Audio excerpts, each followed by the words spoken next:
नमस्कार दोस्तों, मैं आज आपको पढ़ाऊंगा द्विआधारी संख्या प्रणाली। इसे बोलते हैं इंग्लिश में बाइनरी न्यूमरेशन सिस्टम।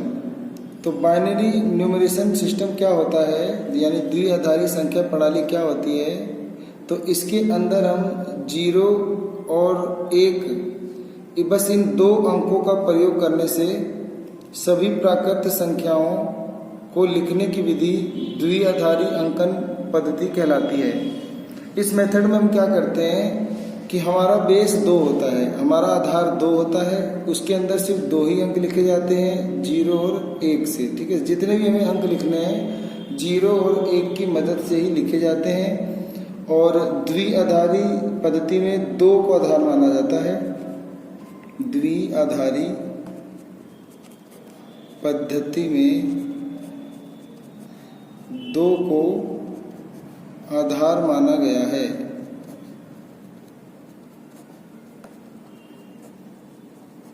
ठीक है, तो द्विआधारी पद्धति में 2 को आधार माना गया है। तो द्विआधारी पद्धति में हम प्राकृत संख्या से शुरू करते हैं, और प्राकृत संख्या आप जानते हो जो 1 से शुरू होती है और पॉजिटिव होती है। ठीक है, ये सारी। तो मान लो अगर हमें लिखना है कोई भी प्राकृत संख्या है, उसको द्विआधारी में लिखना है, तो मैं उसको लिखने की विधि सिखाऊंगा। तो जो लिखने की विधि होती है वो भाग विधि होती है। ठीक है, तो हम ना भाग से इसको सीखेंगे। तो मान लो मेरे पास सबसे पहले मान लेते हैं मेरे पास 123 है। ठीक है, तो मैं 123 को बाइनरी नंबर सिस्टम में द्विआधारी संख्या में लिखना चाहता हूँ। तो सबसे पहले मैं क्या करूँगा, इसको ना 2 से भाग देता रहूँगा, और 2 से मैं जब तक भाग देता रहूँगा जब तक मेरा क्या ना आ जाए, 1 शेषफल ना आ जाए। ठीक है, तो क्योंकि द्विआधारी पद्धति में 0 और 1 के द्वारा ही लिखा जाता है, तो अतः कोई भी संख्या को अगर द्विआधारी संख्या में लिखना है तो 2 से भाग देना है, और 2 से भाग देने पे आपका शेषफल 0 और 1 आएगा। ठीक है, तो यहाँ पे आपको भाजक लिखना है, और यहाँ पे आपको भाज्य लिखना है, और इस साइड आपको यहाँ पे शेषफल लिखना है। ठीक है, तो मान लो ये आपका 123 था, तो 123 को हम मतलब भाज्य यहाँ लिखते हैं, भाजक भाज्य और शेषफल 123 है। ठीक है, तो इसको हम पहले 2 से भाग करते हैं। ठीक है, तो 2 से भाग करने पे क्या आएगा, तो 2 से भाग करने पे आपको 2 छिक 12 और 2 एकम 2, यानी ऐसे आप भाग दोगे जब 2 से, तो 2 छिक 12 और फिर 2 एकम 2, तो आपका 1 शेषफल बच जाएगा। तो जो आपका जो 1 शेषफल बच जाएगा वो आपको यहाँ लिखना है। ठीक है, यहाँ, और जो आपका क्या आंसर आया 61, वो आपको यहाँ लिखना है। ठीक है, फिर ऐसे ही आप दोबारा 2 से भाग देते रहेंगे। अब 60 को मतलब 61 को 2 से भाग देंगे, तो आप जब 61 को 2 से भाग देंगे तो 2 3 6 और हासिल 1 आ जाएगा, फिर 0 बार में 0 घटाने पे 1 शेषफल आ जाएगा। तो आपका इस बार 30 आ गया और शेषफल दोबारा 1 आ गया। ठीक है, फिर अब 2 से भाग दोगे तो शेषफल 0 आ जाएगा, क्योंकि 30 को जब हम 2 से भाग देंगे तो 2 एकम 2 और 10 हो जाएगा, ये 2 पच्चे 10, ये भी कट के आपका शेषफल 0 आ रहा है, तो हम यहाँ पे शेषफल 0 लिख देंगे। फिर आपका भाग देने में 15 आया। अब 2 से ही भाग देते रहना है जब तक 1 ना जाए। फिर 2 से इसको भाग देंगे तो 2 7 14 और 1 शेषफल बच जाएगा। ऐसे 2 से भाग देंगे तो 2 3 6 और फिर 1 शेषफल बच जाएगा। फिर हम 2 से भाग देंगे, फिर 2 एकम मतलब 2 एकम 2 और यहाँ पे 1 शेषफल बच जाएगा। ठीक है ना, मतलब 1 शेषफल बच जाएगा, तो 2 एकम 2 और 1 शेषफल बच जाएगा। ठीक है, तो आपका जो 123 है, तो जो आपका 123 है वो आप ना द्विआधारी अंकन में कैसे लिखोगे, तो आप नीचे से लिखना शुरू करोगे। ये सारे आपके शेषफल हैं, तो आप यहाँ से लिखना शुरू कर दोगे। ठीक है, यहाँ से ये भी आपका शेषफल है, तो यहाँ से आप लिखना शुरू कर दोगे। तो 1 1 1 1 1 1 1 1, फिर यहाँ पे 0 1 1, तो 0 1 1 और यू लिख देंगे आप 2। तो यानी 2 मतलब ये 2 आधार है, जो बता रहा है कि हम बाइनरी नंबर सिस्टम में इसको ऐसे लिखते हैं। तो 123 को हमने ऐसे लिखा। तो बाइनरी सिस्टम में क्या होता है कि हम 2 ही अंक का यूज़ करते हैं। तो 123 को लिखने के लिए हमने 2 ही अंक यूज़ किया है, 1 और 0 यूज़ किया है, और इसका आधार 2 लिखा है। 2 लिखने का मतलब ये आपका द्विआधारी संख्या पद्धति प्रणाली है, यानी बाइनरी न्यूमरेशन सिस्टम है। और इसके अंदर हम सभी प्राकृत संख्याओं को ही लिखते हैं और 2 से भाग देते हैं। 2 से आप जो भी भाग देते हो तो आपका जो भी भागफल आता है आप यहाँ अंदर लिखते हो, शेषफल यहाँ लिखते हो। ऐसे आप भाग देते रहते हो जब तक आपका 1 ना आ जाए। तो जब 1 आ जाएगा तो यहाँ से आप नीचे से ऊपर की ओर शेषफल लिखेंगे। तो बिल्कुल आप नोट ध्यान रखेंगे कि बाइनरी न्यूमरेशन सिस्टम में, ठीक है, तो बाइनरी न्यूमरेशन सिस्टम में जो अंक लिखे जाते हैं वो नीचे से ऊपर की तरफ लिखे जाते हैं। तो बाइनरी न्यूमरेशन सिस्टम में अंकों को भाग देने के बाद नीचे से ऊपर के क्रम में लिखे जाते हैं। नीचे से ऊपर के क्रम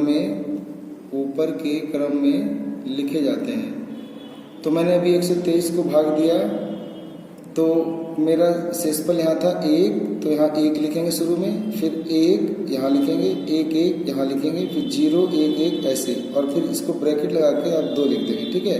तो 123 को बाइनरी सिस्टम में ऐसे लिखा जाता है, ठीक है। इसके अलावा आपको कोई भी चीज़ लिखनी हो ऐसे लिखोगे। तो जैसे मान लो मेरे पास 2 है, ठीक है ना। तो 2 को मैं किससे भाग दूंगा?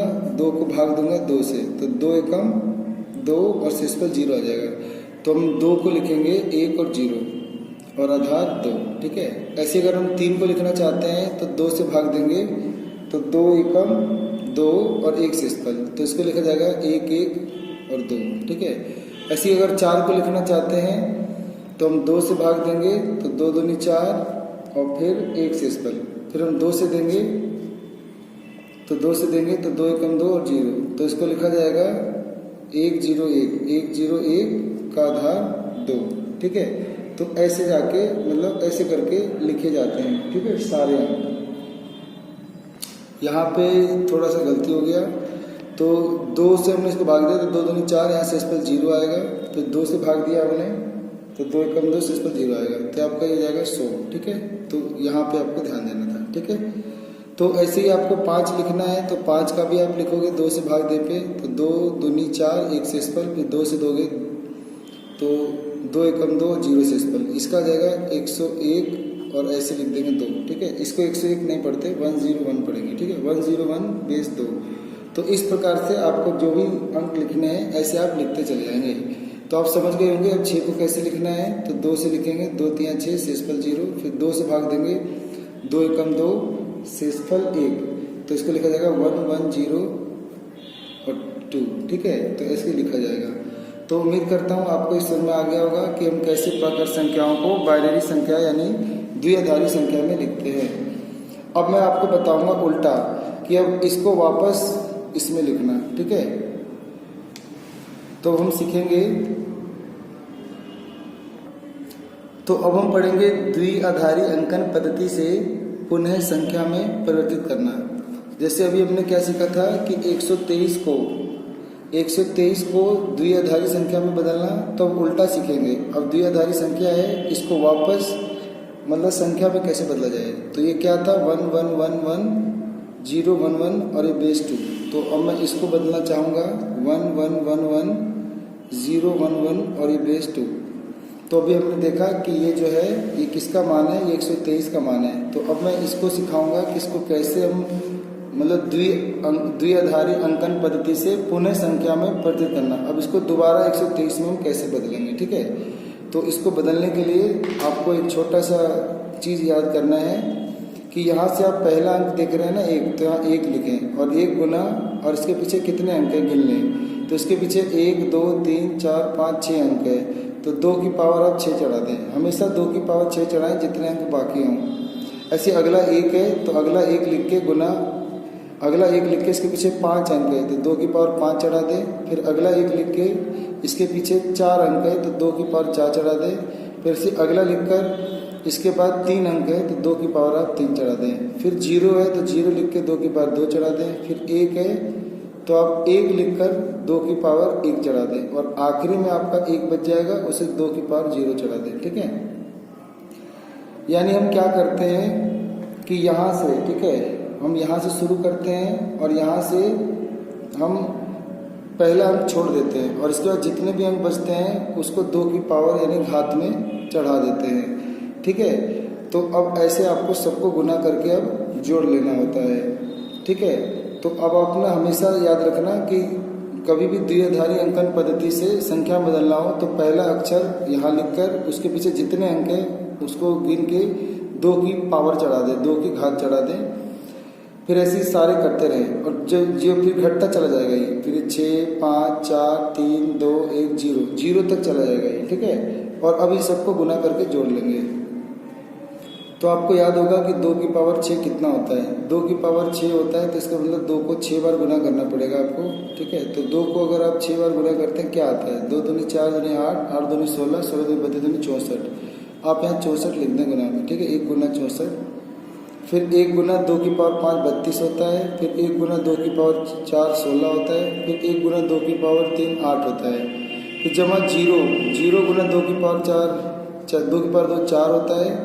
फिर 1 गुना 2 की पावर 1 मतलब 2 की पावर 1 2 ही होता है। और फिर प्लस आखिरी बचा 1 गुना 2 की पावर 0। और किसी की भी संख्या की पावर अगर 0 है तो 1 होता है, चाहे 10 की पावर हो चाहे 2 की पावर हो। ठीक है, तो ये 1 हो जाएगा।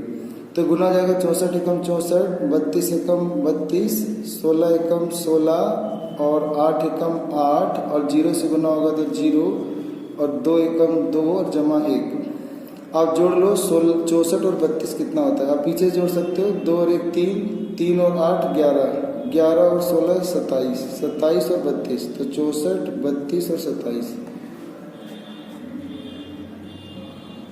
123 आंसर। ठीक है, तो ऐसे करके आप जो है द्विआधारी संख्या से आप दोबारा वही संख्या प्राप्त कर सकते हैं। ठीक है, तो जैसे मान लेते हैं कि ये मेरा 6 था, तो अब मैं इसको चाहता हूँ वापस 6 लाना। तो हम इसको कैसे करेंगे, तो 100 मतलब 1 1 0 और इसका बेस 2 लिखा है, तो हम इसको यूँ लिखेंगे 1, इसके पीछे 2 अंक बचे हैं तो 2 की पावर 2 लिख देंगे।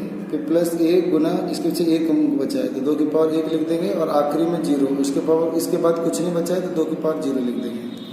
तो 1 गुना 2 की पावर 2 4 और 1 गुना 2 की पावर 1 2 ही होता है और फिर 0 में गुना करेंगे 2 की पावर 0 ये 1 होता है। तो 2 4 एकम 4, 2 एकम 2 और ये 0, तो जोड़ने पे 6 आंसर आ जाएगा। ठीक है, तो ये इतना चीज़ हुआ। तो मिलते हैं अगली वीडियो में जिसके अंदर हम इनके ऊपर सवाल सीखेंगे। तो आपके एग्ज़ाम में ज़्यादा से ज़्यादा क्या आ सकता है कि द्विआधारी अंकन पद्धति को जोड़ना घटाना। ठीक है, बस इतना ही आ सकता है, इसके अलावा गुना ही ज़्यादा आ सकता है। ठीक है, तो इसको अगली वीडियो में हम आगे सीखते हैं। आप सबका अपना कीमती समय देने के लिए बहुत बहुत धन्यवाद। जय हिंद, जय भारत।